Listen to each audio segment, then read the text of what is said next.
घाटी ब्लॉगरमध्ये स्वागत आहे. आणि काफी दिवस झालं मी काय ब्लॉग वगैरे अपलोड करत नाही, कारण कुठे जायला वेळ भेटला नाही ऑफिसमुळे. सो आज म्हटलं असाच एक घरतीच एक असा ब्लॉग बनवावा छोटासा. तर आज मी बनवणार आहे पनीर बटर मसाला. तर त्याची रेसिपी म्हणजे मी माझ्या पद्धतीत बनवतो, जास्त काय टाईम न घेत.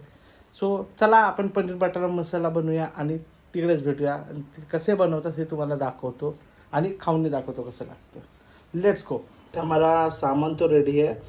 टोमेटो दो नहीं 3 टोमेटो है एक्चुअली, ग्रेवी ज़्यादा चाहिए थी. 2 कांदा है, थोड़े से लहसुन, 2 मिर्ची क्योंकि हमें स्पाइसी चाहिए था, और ये धनिया, ये पनीर मसाला, और तीखा तो हमारा तीखा लाल आएगा या जो भी है हमारा घाटी सातारा मसाला.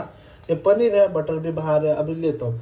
और लेट्स स्टार्ट अभी हमारा पनीर बटर मसाला बनाने. हम इसका पेस्ट तयार करेंगे क्योंकि हम शॉर्टकट में सब निपटाने वाले हैं. तर आम्ही डायरेक्ट आपण त्याची पेस्ट बनवूया. आणि पेस्ट बनवायला जास्त काय नाही, माझ्याकडे मोठं भांडं नव्हतं म्हणून मी छोट्या भांड्यानेच हे करतोय. तर आपण 50-50 रेशोने डिवाइड करून आपण पेस्ट बनवूया, नंतर त्याला मिक्स करूया.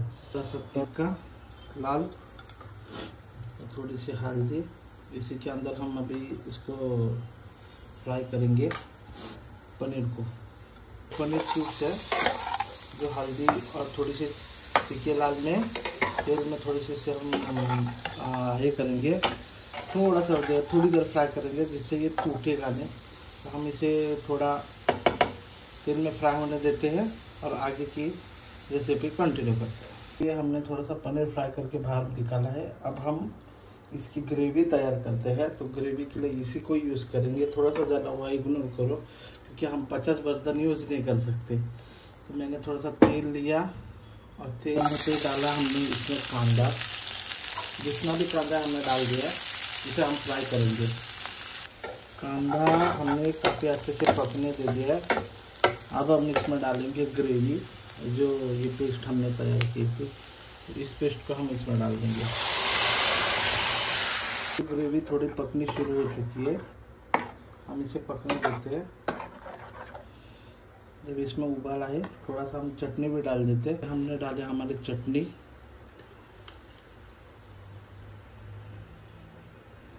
हमें एक्चुअली स्पाइसी बहुत पसंद है, तो हम लोग डायरेक्ट हमारी चटनी यूज़ करते हैं जो सातारा की घाटी मसाला है वही. इसमें अभी हम डालेंगे पनीर मसाला, पनीर शाही मसाला, जिससे मसाले का टेस्ट आ जाएगा.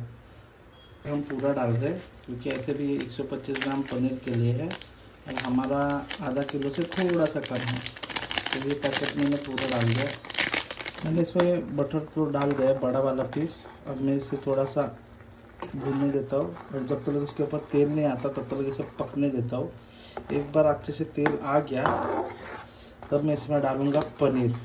ग्रेवी ऑलमोस्ट पक चुकी है. अब हम इसमें डालेंगे पनीर हमारा जो हमने पहले फ्राई किया था, और इसे पकने देंगे. और थोड़ी सी धनिया भी डाल देंगे और इसे पकने छोड़ देंगे. मैं इसमें बटर डाल चुका हूँ और थोड़ी सी धनिया और हींग डालना भूल गया था, तो मैंने वो धनिया पाउडर और हींग पाउडर भी डालिया और थोड़ी सी धनिया डाल दिया. अब मैं इसे पकने दूंगा हिला के और छोड़ दूंगा पकने के लिए. अब इसके बाद पकने के बाद हम इसे खा के देखेंगे कैसे लगते हैं. और उससे पहले मैं मेरी वाइफ को टिफिन पहुंचाऊंगा और उसके बाद खाने बैठूंगा और तब बताऊंगा तुमको कैसा लग रहा है. अरे ये हो गई हमारी paneer masala, butter paneer masala ready. Plate आपली रेडी झाली आहे. दिस इज इंद्रायणी भात आणि चपाती, आणि ही आहे आपण बनवलेली पनीर. मी टेस्ट करून दाखवतो.